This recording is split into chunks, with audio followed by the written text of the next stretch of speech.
noite a todos. Nós estamos aqui mais uma vez na EDAC, fazendo uma live, respeitando, como vocês sabem, o horário natural normal das palestras das quartas-feiras, 19h30, e no domingo às 9 horas da manhã. Hoje nós temos a grata satisfação de receber mais uma vez a Solange. Eu costumo dizer que não existe ex-presidente em casa espírita. Existe aquele presidente que não está exercendo mais, temporariamente, mas é sempre uma alegria. Nós sabemos da colaboração enorme que ela deu para a nossa casa, uma frequentadora antiga, e que, em função disso, a casa é sempre grata por tudo que ela fez, por todos os trabalhos que ela realizou aqui, não só na presidência, mas fora da presidência do Centro também. E a gente, com certeza, vai continuar contando com ela e com essa ajuda, como ela está fazendo na noite de hoje. Então, primeiramente, como a gente sempre faz, nós vamos ler uma página, fazer uma prece e passar a palavra para ela. A página da noite de hoje do livro Vinha de Luz, capítulo 121, Amizade e Compreensão. Com leite vos criei, e não com manjar, porque ainda não podíeis, nem ainda agora podeis. Paulo, em Coríntios, primeiro livro de Coríntios, capítulo 3, versículo 2. Muitos companheiros de luta exigem cooperadores esclarecidos para as tarefas que lhes dizem respeito. Amigos valiosos que lhes entendam os propósitos e valorizam os trabalhos, esquecido de que as afeições, quanto às plantas, reclamam um cultivo adequado. Compreensão não se improvisa, é obra de tempo, colaboração, harmonia. O próprio Cristo, primeiramente, semeou o ideal divino no coração dos continuadores, antes de reconhecer-lhes o entendimento. Sofreu-lhes negações, tolerou-lhes as fraquezas e desculpou-lhes as exigências para formar, por fim, o colégio apostólico. Nesse particular, Paulo de Tarso fornece-nos judiciosa lição, declarando aos coríntios que os criara com leite. Tão pequena afirmativa transborda sabedoria vastíssima. O apóstolo generoso, gigante no conhecimento e na fé viva, edificar os companheiros de sua missão evangélica em Coríntios, não com o alimento complexo das teses difíceis, mas com os ensinamentos simples da verdade e as puras demonstrações de amor em Cristo Jesus. Não lhes conquistar a confiança e a estima exibindo cultura ou impondo princípios, mas sim orando e servindo, trabalhando e amando. Existe uma ciência de cultivar a amizade e construir o entendimento. Como acontece ao trigo, no campo espiritual do amor, não será possível colher sem semear. Examina, pois, diariamente a tua lavoura afetiva. Observa se estás exigindo flores prematuras ou frutos antecipados. Não te esqueças de dar atenção do adubo, do irrigador. Coloca-te na posição da planta em jardim alheio. E reparando os cuidados que exiges, não desdenhe resgatar as tuas dívidas de amor para com os outros. Imita o lavrador prudente e devotado, se desejas atingir a colheita de grandes e precisos resultados. Bom, uma página bastante significativa, em que Paulo nos ensina, como ele disse aqui, que primeiro as suas instruções aos coríntios começaram de uma forma simples. Então por isso que diz que ele os alimentou com leite. Não adiantava ele dar, digamos assim, alimentos mais complexos ou completos que eles ainda não tinham condição de entender. E ele afirma aqui também que é necessário cultivar a amizade e construir o entendimento, mas que isso também leva tempo.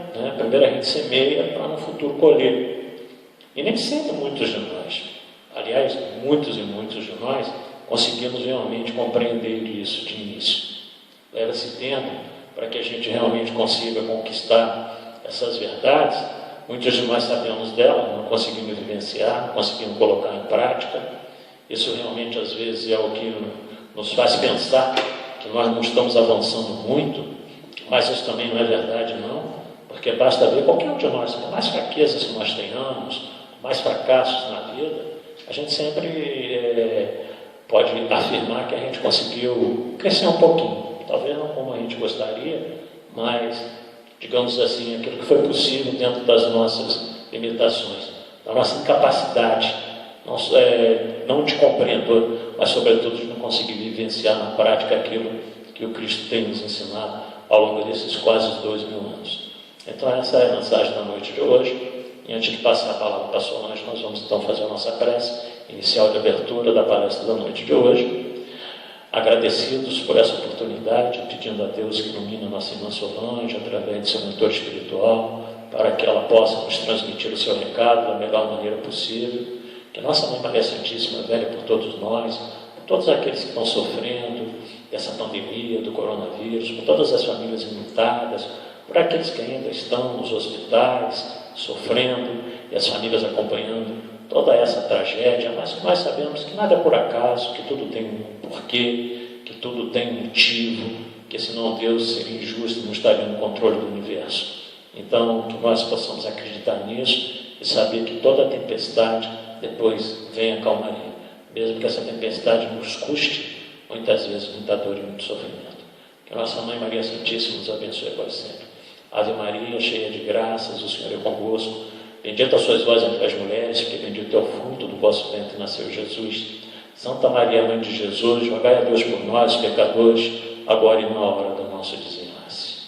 E assim então, com essa prece, nós passamos a palavra para a Solange, que vai nos falar das leis morais do capítulo da lei de adoração. Não é? Isso mesmo. Ok, que Deus possa abençoar.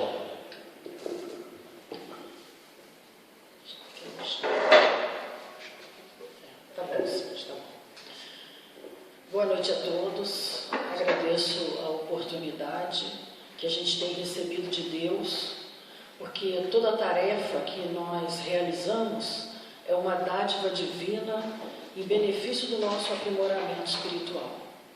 Então vem de Deus essa oportunidade de servir, né? Em todas as situações em que Deus nos coloca, sempre é uma dádiva. Bom, nós vamos estudar hoje as leis morais, que está no terceiro livro, no Livro dos Espíritos. E lá nós vamos ver as leis morais. Então, Kardec, ele faz um estudo assim, bem pedagógico, que a gente vê ele iniciando o estudo da lei divina ou natural, para nos mostrar como que todas as outras leis, elas fazem parte dessa lei de Deus, que é divina, que é natural, que faz parte do nosso dia a dia. E daí ele inicia com uma lei de adoração e vai traçando assim um fio condutor de raciocínio que vai viajando por todas as outras leis. A lei do trabalho, reprodução, conservação, destruição, sociedade, progresso, igualdade, liberdade, justiça, amor e caridade. E conclui o terceiro livro com o estudo sobre a perfeição moral.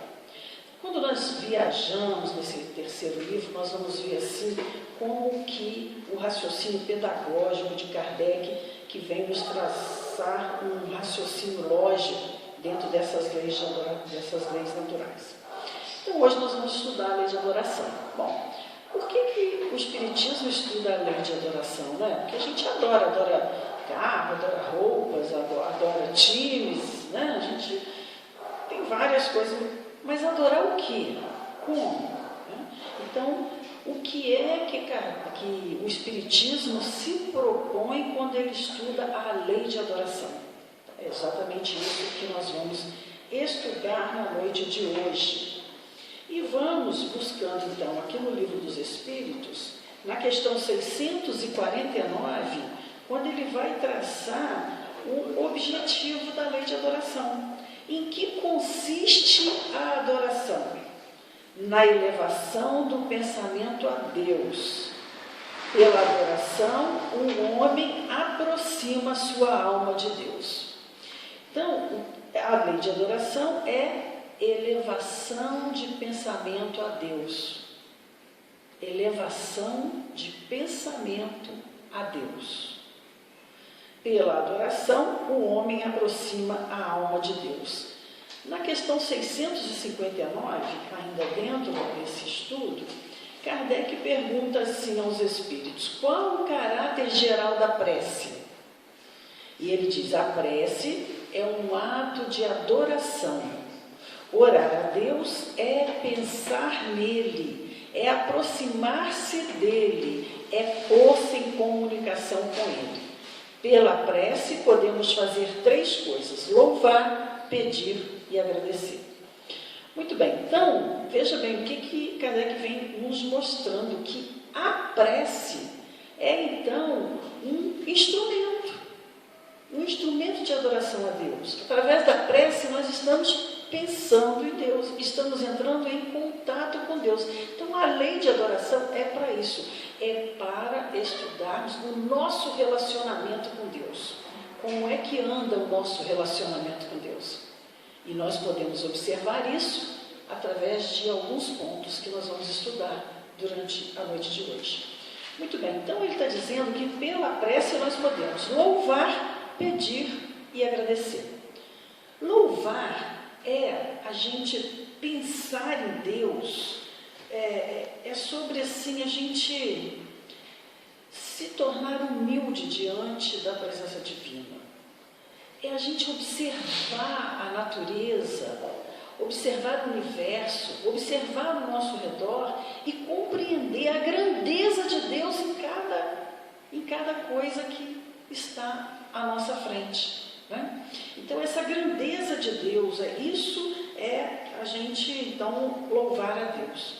E nós temos um exemplo de um louvor a Deus maravilhoso, né? Que é o Salmo 23, que foi escrito por Davi, né?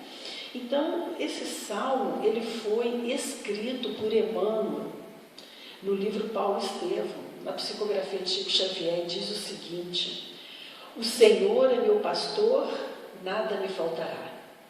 Deitar-me faz em verdes pastos, guia-me mansamente a águas muito tranquilas, refrigera minha alma, guia-me nas veredas da justiça por amor do seu nome.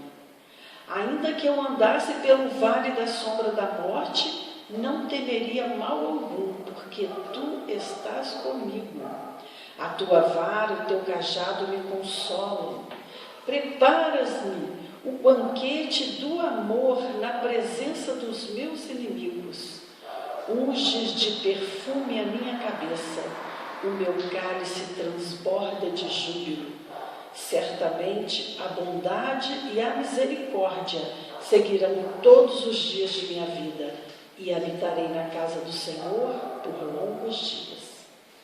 Muito bonito esse salmo, né? Onde ele vem assim reverenciar a presença de Deus.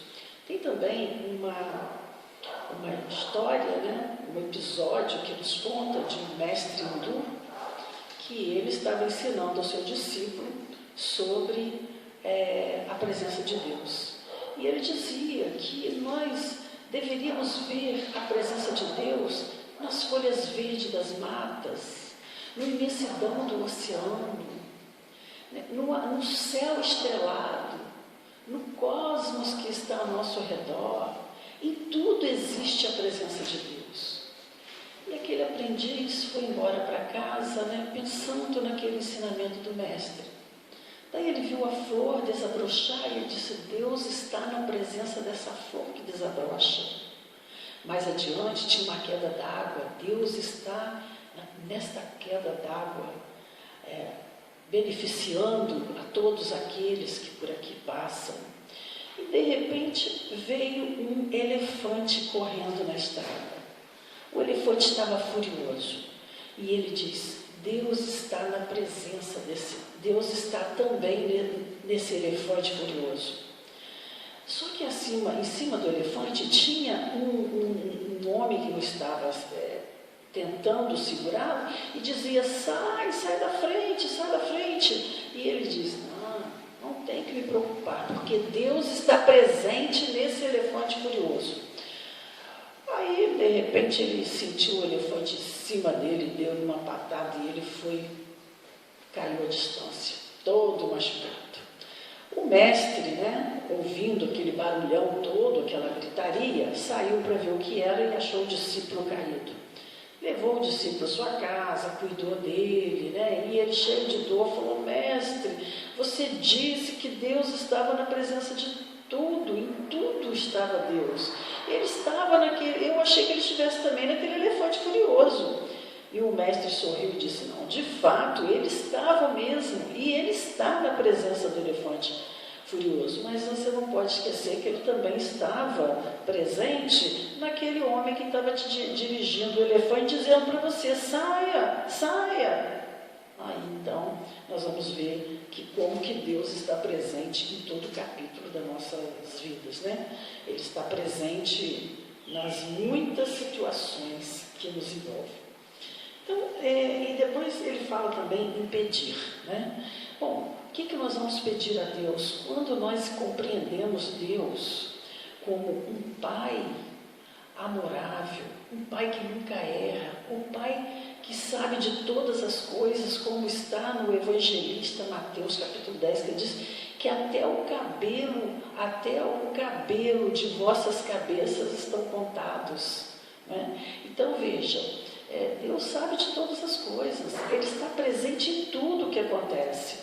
E quando nós temos essa confiança na paternidade divina, essa certeza da paternidade divina, nós vamos pedir a Deus o quê?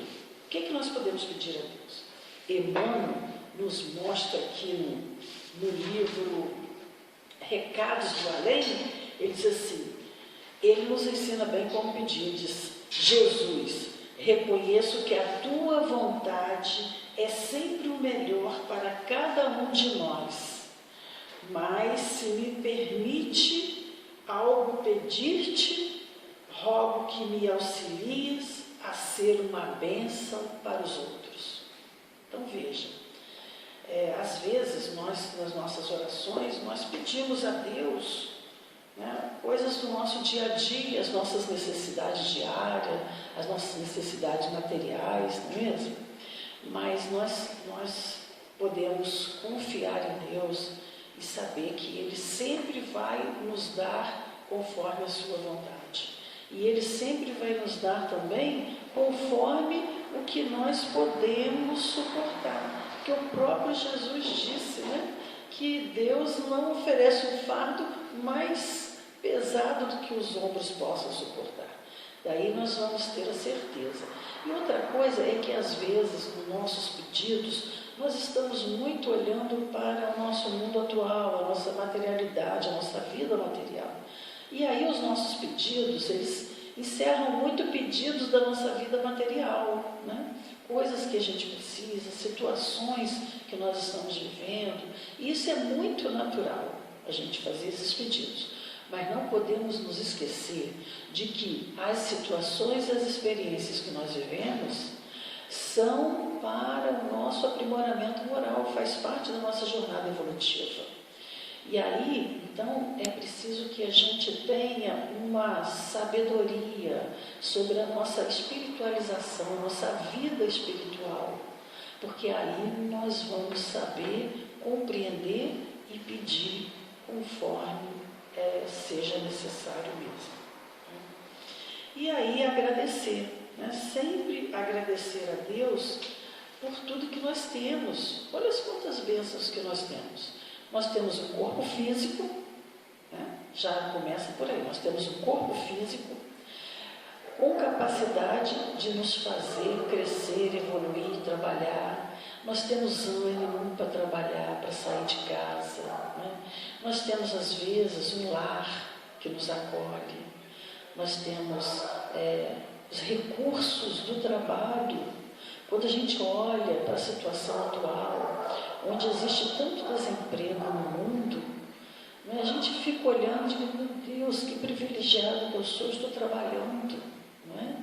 Então são coisas que nós possuímos que às vezes nós não nos damos conta. Mas imagina só a luz elétrica, imagina se a gente tivesse que viver sem a luz elétrica. Então já é uma bênção muito grande a gente ter esses benefícios. E tantos outros, tantos e tantos outros, não é mesmo?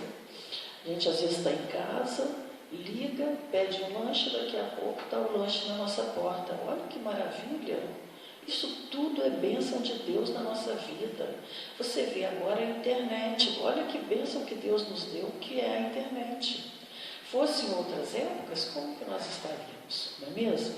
Então Deus dá o fardo conforme possamos suportá-lo.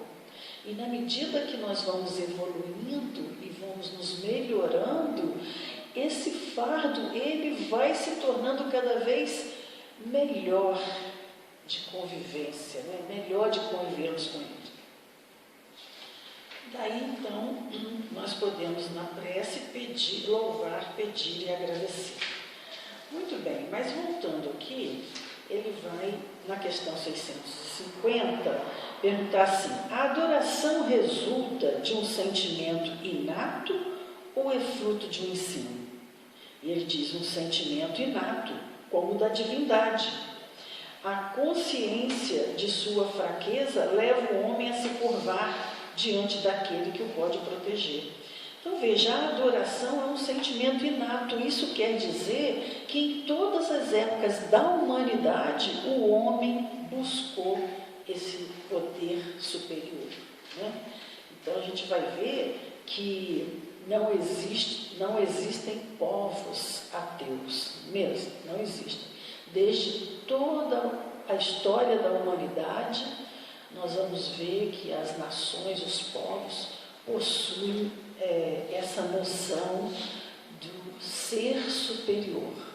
Desde os seus primórdios, o homem não sabia compreender o porquê do relâmpago, o porquê do fogo, e ele então achou que, como tudo que estava acima da natureza humana, para ele era um poder extraordinário. Então era o Deus do fogo, Deus da água, e assim foi criando.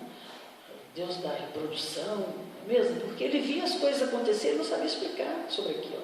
Então ele foi, a ideia desse Deus, né, desse ser superior, já estava nele, então ele arrumava essas situações dos muitos deuses, né, que a gente vê na história antiga.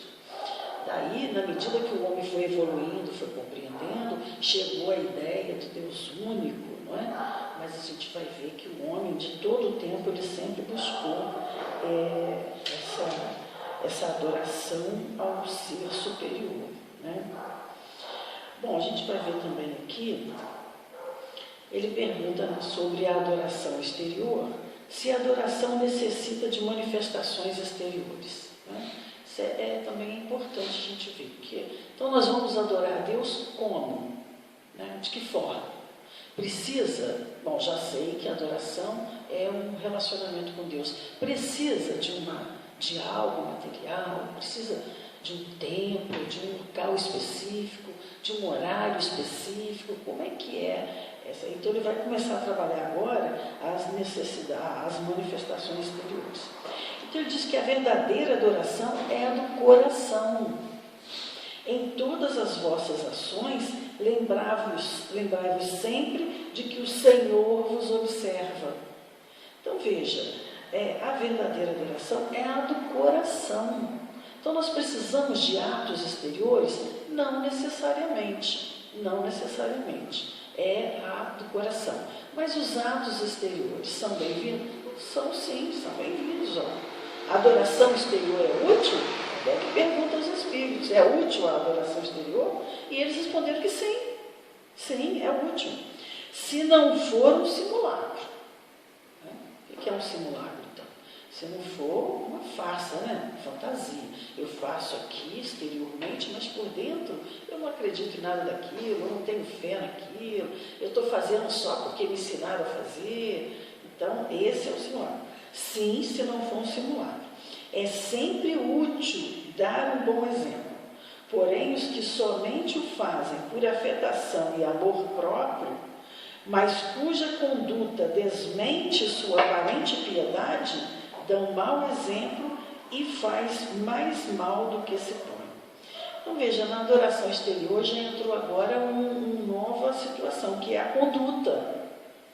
Não adianta eu estar envolvida num ato exterior de adoração a Deus se a minha conduta não condiz com aquilo ali que eu estou fazendo. Né? É preciso que haja concordância. Né? Deus tem preferência pelos que adoram desta ou daquela maneira? Acho muito importante essa pergunta que Kardec fez, né? Em todas as épocas da humanidade ela foi muito importante. Mas a gente vê hoje como que ela é atual, não é mesmo? Muitas vezes a gente pode achar que a nossa religião é melhor, que a forma como nós adoramos a Deus é melhor, né? Aí a gente vê o hinduísmo de uma forma, a gente vê o cristianismo de outro, e a gente vai vendo dentro do próprio cristianismo as várias subdivisões que existem, né? E a gente fica, então a minha é melhor. Não, gente, não tem isso. Olha, o que ele diz? Ele pergunta, Deus tem preferência pelos que o adoram desta ou daquela maneira?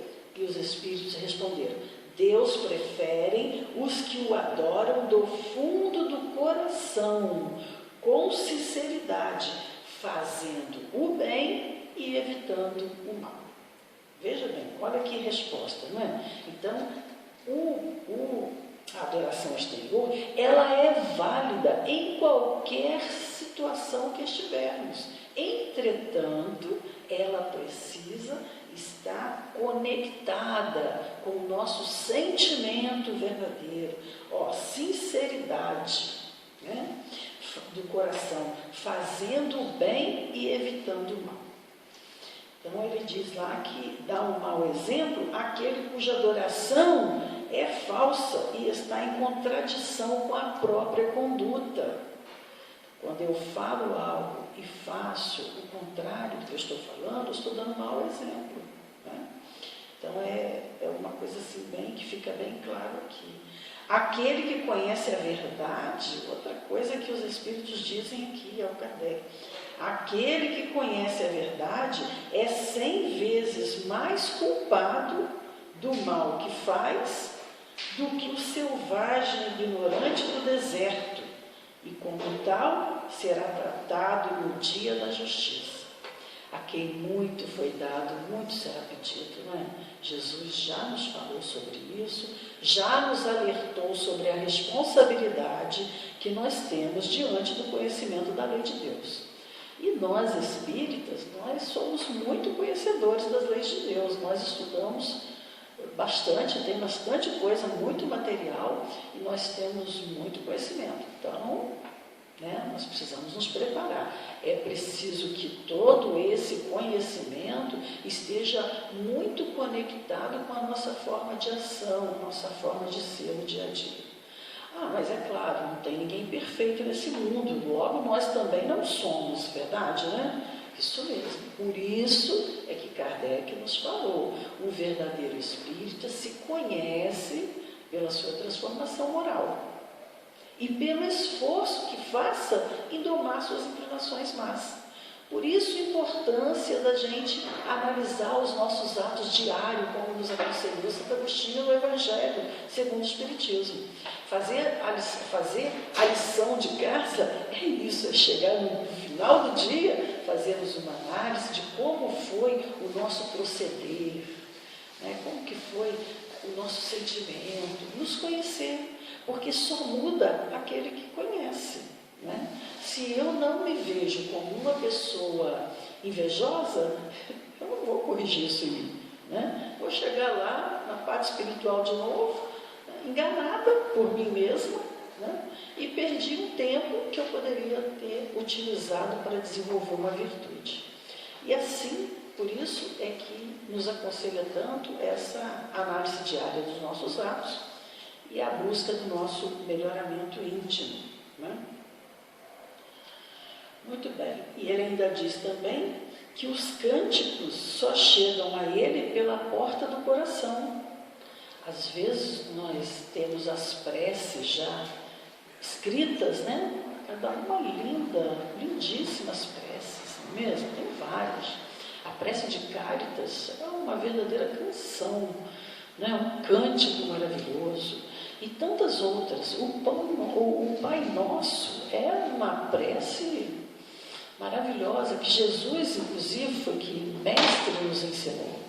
Mas é preciso que a gente não fale essa prece como algo assim, maquinal, né? É só a boca está dizendo. Não, é preciso que a gente sinta no coração aquela prece, para que ela tenha valor.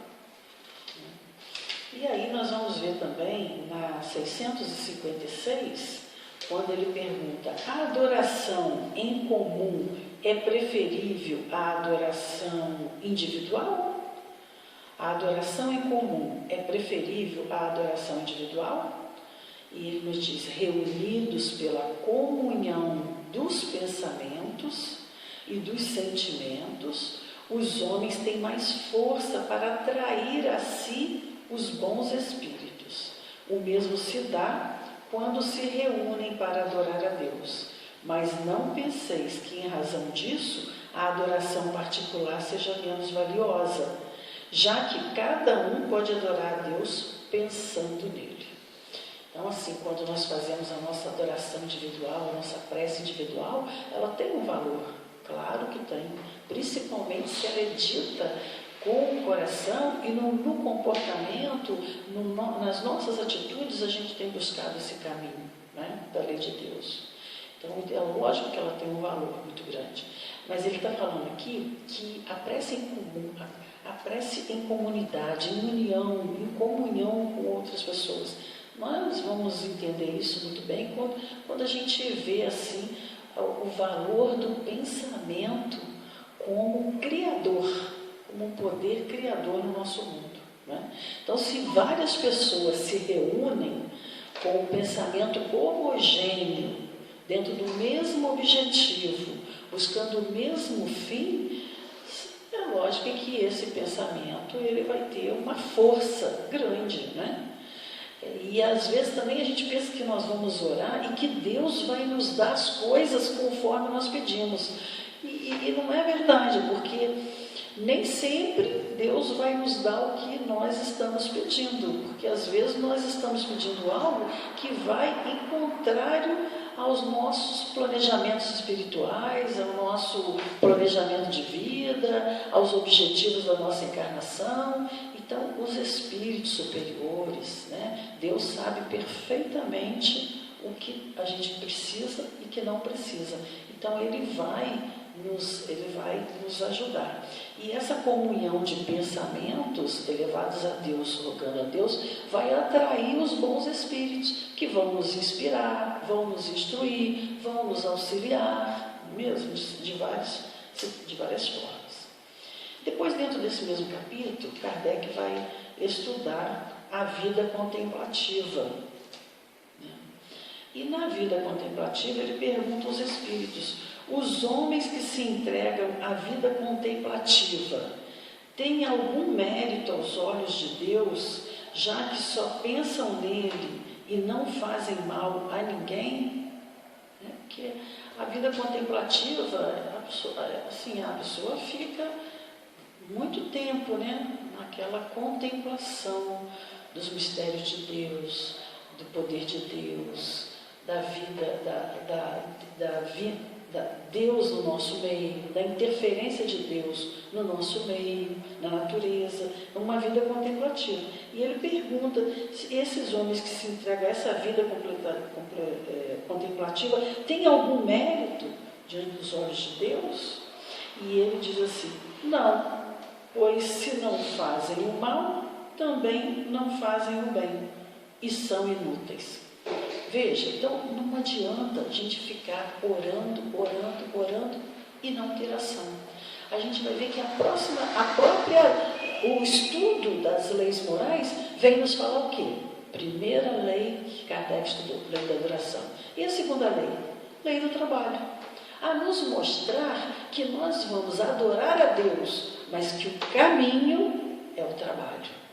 Então é preciso que a gente se envolva nas tarefas do dia a dia, no trabalho, né? E Jesus nos deu muito esse exemplo. Nós vimos Jesus trabalhar na sua infância, na sua história, e conta como que Jesus trabalhava com o Pai, né? E ele mesmo dizia que Deus trabalha o tempo todo, e ele também trabalha. Então o trabalho é muito importante. E a vida contemplativa, então, ela fica em segundo plano, né? Muito bem, nós vamos ver, ainda nesse capítulo da prece, quando ele diz assim: a prece é agradável a Deus? Ele diz: a prece é sempre agradável a Deus, quando dita pelo coração, pois para ele a intenção é tudo. nós vamos encontrar no Evangelho segundo o Espiritismo, no capítulo 18,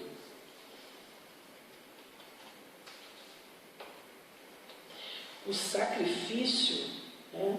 No capítulo 18, nem todos que dizem Senhor, Senhor, entrarão no reino de Deus, né? Então vejamos, nem todos que dizem Senhor, Senhor, entrarão no reino dos céus. Isso está em Mateus capítulo 7.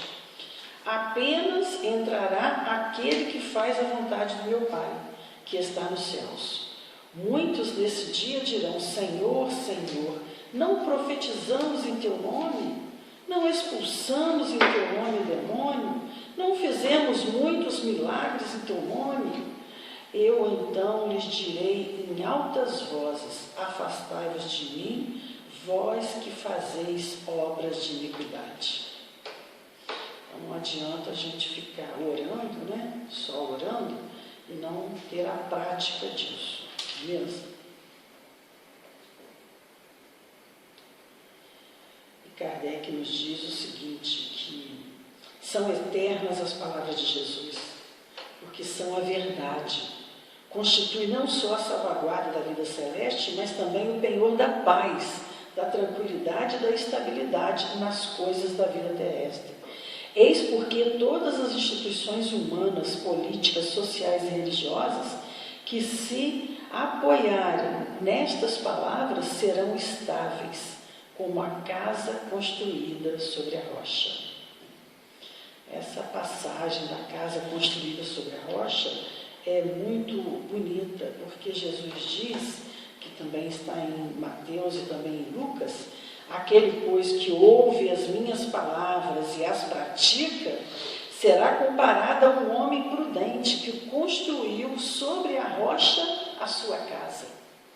Quando caiu a chuva, os rios transbordaram, sopraram os ventos sobre a casa, ela não ruiu por estar edificada na rocha. Mas aquele que ouve estas minhas palavras e não as pratica, se assemelha a um homem insensato que construiu sua casa na areia. Quando a chuva caiu, os rios transbordaram, os ventos sopraram e vieram açoitar, ela foi derribada e grande foi a sua ruína. Jesus deixou muito claro para nós a necessidade, né, de buscarmos Deus através das obras, né? E aí também nós vamos encontrar, né, porque no Livro dos Espíritos, ainda na questão 658, quando os Espíritos dizem assim, a prece é agradável a Deus quando dita com fé, com fervor e sinceridade. E aí, ele ainda pergunta se a prece torna melhor o homem. Ele diz, aquele que ora com fervor e confiança se torna mais forte contra as tentações do mal, e Deus lhe envia bons espíritos para o assistir. É isso que a gente precisa ter cuidado, porque às vezes, na hora da tormenta, na hora do testemunho, né, nós já estamos estudando o Evangelho, já temos o conhecimento do Cristo, então vai chegar uma hora que vai chegar o momento do testemunho. E nós estamos vivendo agora o momento do testemunho, né? E aí, se a gente não busca isso daqui, né, fervor, confiança, se a gente não desenvolveu essa confiança em Deus em nós, no momento de tormenta, nós podemos descambar para a revolta, né? Não reconhecer pelo medo, né? E uma série de outros sentimentos que muito vão nos atrapalhar, né? Então, nesse momento, o que a gente precisa? Orar e confiar. Estamos aí, diversos irmãos, todos que passaram por aqui, falando do assunto, foram categóricos nessa situação. Gente, olha, Deus que tem contados nas nossas cabeças os nossos fios de cabelo, segundo Mateus, imagina se Ele não sabe. E se Ele não está dirigindo toda essa questão que está acontecendo na Terra? Ele sabe perfeitamente. E outra coisa também que eu achei bastante interessante que eu ouvi de um orador, ele disse o seguinte: gente, presta atenção, Jesus, ele tem doutorado em transição planetária. A gente pode ficar tranquilo, olha, ele sabe perfeitamente o que fazer. Ele tem controle total dessa situação. A gente não precisa ficar preocupado. Ai, meu Deus, 5.000 mortes no Brasil, né? 400 e poucas mortes em 24 horas. Meu Deus, gente, olha, existe um planejamento espiritual. Nós estamos num processo de evolução espiritual, evolução tecnológica, evolução da ciência, evolução de tudo. Então, no planeta de regeneração, nós não teremos doenças, né? O que a gente vê falar que não vai ter doenças, né? Então, como é que a gente não vai ter doença? Os cientistas precisam aprender. Então, nem sempre nós estamos passando por isso. É porque eu estou devendo de vida passada. Não, às vezes não é nada disso. Às vezes, simplesmente, eu me propus a passar por isso para servir de auxílio no estudo e no desenvolvimento da ciência. Né? E é isso. Então, fiquemos em paz. Tá? Eu falo lá em casa, meu filho, digo, olha, se acontecer de eu vir a desencarnar, pegar o vírus e vir a desencarnar pelo vírus, eu quero te falar onde é que estão as coisas. Aí eu já passei para ele os documentos, já está tudo aqui, tudo direitinho, né? Já explicando, que a gente não sabe, de repente, quem sabe, né? Não sei, Deus é que sabe. Né? Então, mas a gente fica em paz de que, gente, não tem nada fora do controle, nada, pode ficar em paz. Nós estamos perfeitamente. Vamos seguir as orientações? Vamos seguir, claro que vamos seguir. É para usar máscara? Vamos usar máscara. É para limpar a casa? Vamos limpar. Não seremos irresponsáveis, não é? Porque também depois a gente ainda vai acabar tendo que responder por irresponsabilidade, não é mesmo? Mas tenhamos confiança e segurança interior de que essa situação vai passar, de fato vai passar, que é um momento de aprendizado, que é um momento de provação coletiva. A gente está ouvindo isso, né? Divaldo, o Alberto Almeida também na sua palestra outro dia, ele nos mostrou como que de 100 em 100 anos aproximadamente a humanidade passa por um revés, e o objetivo disso é fazer com que ela evolua. Então nós precisamos mudar de um patamar, e às vezes a gente está muito parado naquilo, então a vida vem dar uma empurradinha, que é para a gente andar mais rápido, né? Mas podemos ficar em paz, tranquilos, que vai dar tudo certo, tá? E se a gente vier desencarnar, gente, olha, é só o corpo físico, tá? Porque nós mesmos não vamos morrer de jeito nenhum, né? Nós vamos continuar o nosso caráter. Muito embora, às vezes, a gente tenha bastante medo da morte, e esse medo é bem natural também, né, gente? Também, se não fosse, a gente ia, né, ficar em diversas situações difíceis. Então, ele também faz parte, mas a gente saber que tem que ter um equilíbrio, né? E confiar na paternidade divina. E na nossa adoração, nas nossas preces, a gente deixar isso claro intimamente: Senhor, eu confio na Tua direção, eu estou aqui. Olha o que Maria fez diante da presença do anjo, né? Ela não sabia nada daquilo. Imagina, naquela época, a mulher passar pela situação que ela passou. E ela não tinha o conhecimento do Deus que a gente tem hoje. O conhecimento de Deus que ela tinha era bem diferente do nosso.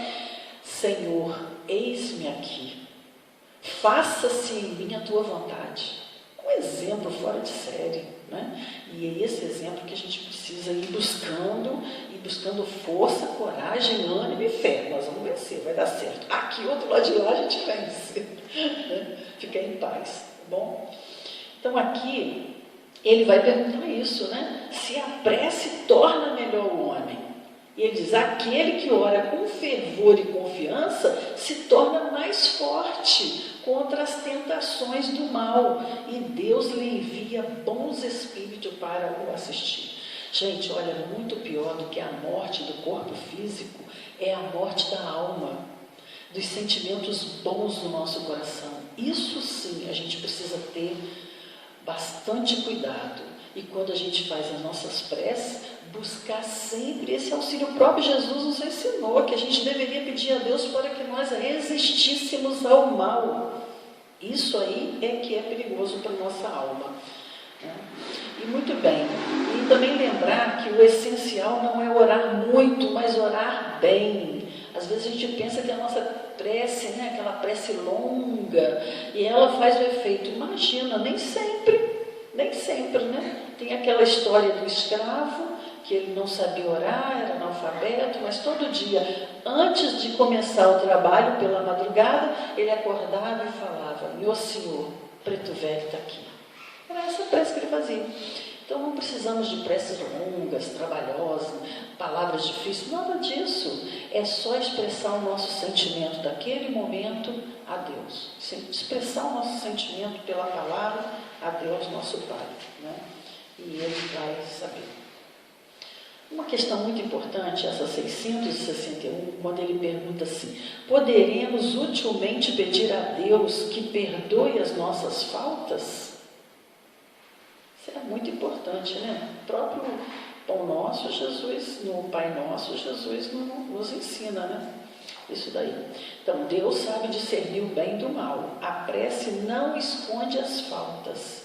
Aquele que pede a Deus o perdão de suas faltas só obtém se mudar de conduta. As boas ações são a melhor prece, porque os atos valem mais do que as palavras. Então veja, os Espíritos em todo momento nessa questão da lei de adoração está nos deixando claro que mais vale os atos do que as palavras. Mais vale o sentimento do que as palavras que nós estamos dizendo. Então, é o sentimento que vai direcionar se essa prece será ouvida ou não por Deus, né? Então, é possível utilmente orar pelos outros? Porque nós oramos, né? Nós temos orado pelas famílias das pessoas que estão perdendo seus entes queridos. É um momento muito difícil para perder um ente querido, porque você não vai se despedir dele, você não vai ter um velório, você não vai ter o abraço dos amigos. Quem já passou por isso sabe como que o abraço de um amigo nessa hora nos conforta o coração. E as famílias estão perdendo seus entes queridos e às vezes tem que ver até de longe, né? Essa pessoa, esse corpo indo embora, não é mesmo? Então é um momento difícil, sim. A prece de quem ora atua pela vontade de fazer o bem. Pela prece ele atrai para si os bons espíritos e estes se associam ao bem que deseja fazer. Toda vez que nós pedimos por alguém, né, então os bons espíritos vão associar-se aos nossos desejos de fazer o bem e vai auxiliar sempre, né? Vamos ver na questão 479. Eu não deixei marcado aqui, mas eu vou achar porque ela é importante. Na questão 479.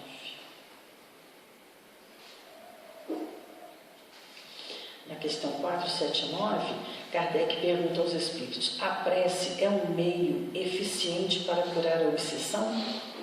Nós espíritas estudamos bem sobre a obsessão, né? Sabemos dos perigos da obsessão, e ele pergunta se a prece é um meio eficiente. E diz: a prece é um poderoso socorro em tudo. Mas crede que não basta murmurar algumas palavras para obter o que se deseja. Deus assiste os que agem e não os que se limitam a pedir. É preciso, pois, que o obsidiado faça por sua vez o que for necessário para destruir em si mesmo a causa que atrai os maus espíritos. Então, sempre a gente vai ver aí, junto às nossas preces, o nosso procedimento, o nosso proceder, a nossa forma de ser, o nosso sentimento.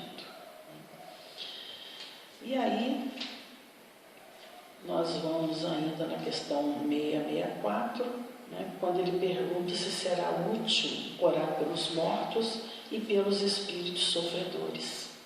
Essa também é uma questão um pouco assim, que vem nos elucidar, porque a gente vê que nem sempre as pessoas consideram isso daí como um ato útil.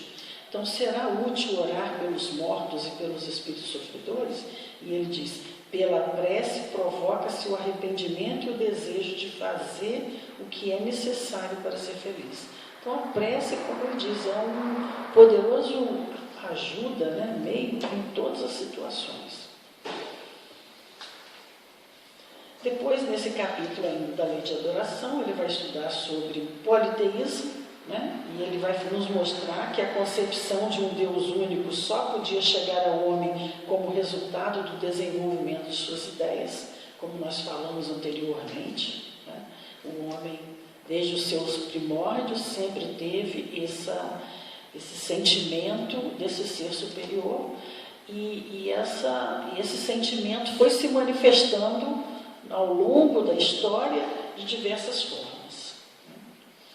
Depois também ele vai estudar sobre sacrifícios, também era muito utilizado, né? A prática dos sacrifícios, inclusive humanos, que no início eram sacrifícios humanos, depois passaram para os sacrifícios animais, depois para o sacrifício dos bens da terra, né?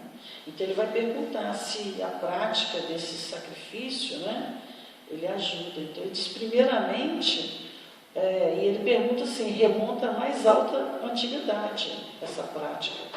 Como pode o homem ser levado a crer que tais coisas pudessem ser agradáveis a Deus? Veja, é porque hoje nós temos inteira compreensão disso, né? De que a nossa adoração, ela está substanciada na nossa forma de agir, pensar e agir em Deus. É isso daí.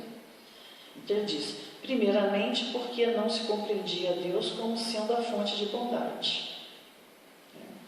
Em segundo lugar, os homens primitivos deveriam crer que aos olhos de Deus era melhor, né, uma vida humana do que qualquer outra coisa, porque a vida humana tinha valor. Então veja, como que o próprio pensamento do homem foi se aprimorando com o tempo. Né?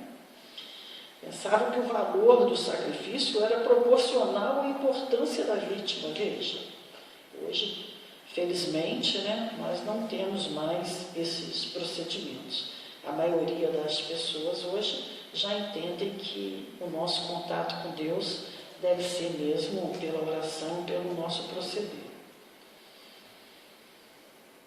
E depois também, nós vamos ver no Evangelho segundo o Espiritismo, né, tem aqui o sacrifício mais agradável a Deus. Né? É um sacrifício. Se, portanto, quando fordes depor vossa oferenda no altar, vos lembrar de que o vosso irmão tem qualquer coisa contra vós, deixai a vossa dádiva junto ao altar e ide antes reconciliar-vos com o vosso irmão. Depois, então, voltai e oferecê-la. Então, veja como que Jesus já nos ensinou, né, que o sacrifício mais agradável a Deus não era das oferendas, mas se ao fazer a nossa oferenda, se for fazermos a nossa prece, a nossa adoração, nós tivermos algo contra o nosso irmão, deixemos aquilo ali e vamos lá reconciliar com o nosso irmão, porque aí depois sim a gente volta e faz a nossa oferenda. Então Jesus ensina que o sacrifício mais agradável ao Senhor é que o homem faça do seu próprio ressentimento, que antes se apresentar para que ele seja perdoado, precisa o homem haver perdoado. E não só perdoado, perdoar e reparar as ofensas que ele fizer ao próximo. Então, antes de nós terminarmos, nós gostaríamos de deixar essa palavra, né, de Emmanuel, que está aqui, o altar íntimo. Temos um altar, nos diz Paulo em Hebreus. Até agora construímos altares em toda parte, reverenciando o Mestre e Senhor, de ouro, de mármore, de madeira, de barro, recamados de perfumes, preciosidades e flores. Erguemos santuários e convocamos o concurso da arte para os retoques de iluminação artificial e beleza exterior.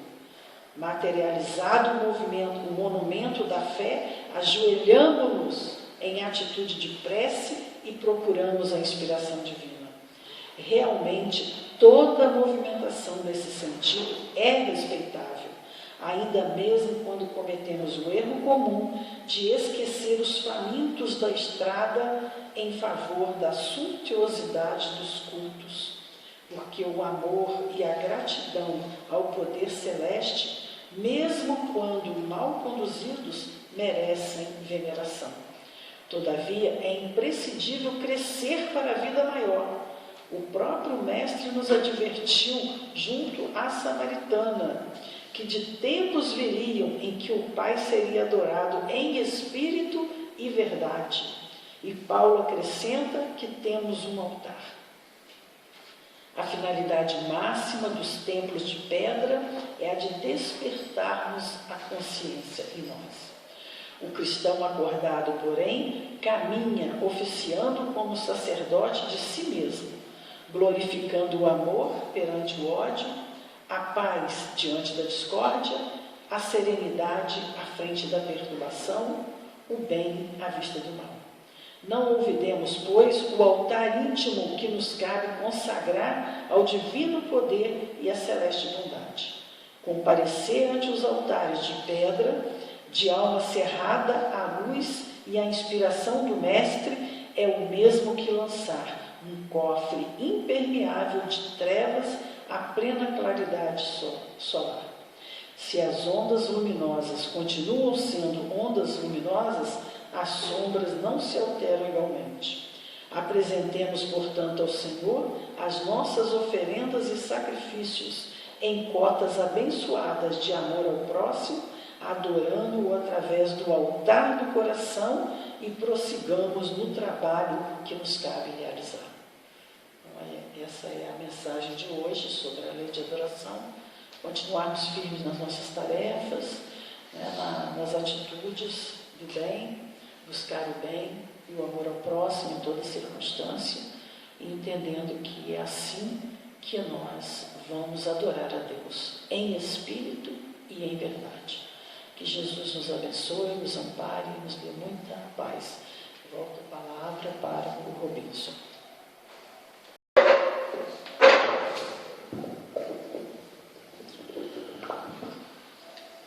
Como sempre, as palestras da Solange são verdadeiros estudos, e bastante ricos de conhecimento. Essa última página, então, belíssima, esse altar íntimo que todos nós devemos erguer dentro de nós, embora saibamos que alguns de nós, eu me incluo nesses, ainda não têm condição de fazer isso, mas quem sabe um dia, pela misericórdia de Deus, das nossas falhas, fraquezas, fragilidades, a gente consiga viver em plenitude tudo isso. Não só nós espíritas, mas religiosos de todas as outras religiões também ainda incorrem muito nisso, de muito conhecimento, mas pouca aplicabilidade na vida, no dia a dia. Mas um dia a gente chega lá. Então a gente quer agradecer muito a Solange por mais esse trabalho, essa palestra muito boa, bastante elucidativa, e avisar vocês que a gente continua dentro desse projeto de domingo às 9 horas da manhã, estamos aqui no mesmo horário da palestra, transmitindo direto da EDAC, em respeito não só a vocês, os frequentadores que não estão podendo comparecer, os frequentadores encarnados, mas em respeito a esse público de desencarnados. Sempre foi esse o objetivo, eu sempre disse isso, desde o início, quando as casas tiveram que fechar as portas, mas a gente respeita muito esse público. E sempre lembrando que Kardec dizia que a nossa religião é a religião dos espíritos, Então a gente tem que também pensar neles, mantê-los aí com essa frequência enorme que a gente vê em todas as noites de quarta-feira, domingo de manhã aqui. Então, agradecidos a Deus por essa oportunidade, pela presença de vocês, pelos comentários que a gente está vendo aí. Estava vendo ali atrás, junto com o Felipe, algumas pessoas que estão colocando mensagem, os nossos agradecimentos. E lembrando que domingo nós teremos novamente aqui o Feijolo. É o Luiz Feijolo, lá do Caminho da Luz, que estará desenvolvendo o tema dele. Então, essa é a próxima palestra, e nós vamos divulgando os que vierem depois dela, até a gente poder estar liberado o acesso ao público aqui e voltar à nossa escala normal. Mas, graças a Deus, nós estamos podendo contar com essas pessoas, Solange da casa. Nós temos a grande maioria de oradores, inclusive, que começaram aqui, como o caso do Feijolo, na nossa casa, e a colaboração de outros que estão vindo aí espontaneamente nos falar esses dias ainda de quarentena. Então nós queremos encerrar simplesmente, para não, sem mais delongas, com a oração que Jesus nos ensinou, agradecidos por esse momento, mais uma vez, na nossa casa. Pai nosso que estás no céu, santificado seja o vosso nome, venha a nós o vosso reino, seja feita a vossa vontade, assim na terra como nos céus. Pão nosso de cada dia que nos dai hoje, perdoai, Senhor, as nossas dívidas, assim como nós perdoarmos aos nossos devedores. Mas não nos deixeis cair nas tentações do caminho, mas livrai-nos de todo o mal, porque são teus o reino, o poder e a glória para sempre. Com essa prece, nós pedimos permissão aos mentores da casa, na figura maior do Dr. Adolfo Bezerra de Menezes, para dar por encerrado a palestra da noite de hoje, nos dispersando em paz e levando essa paz reinante a todos os lares aqui representados, os que estão de casa nos assistindo. Que assim seja, graças a Deus.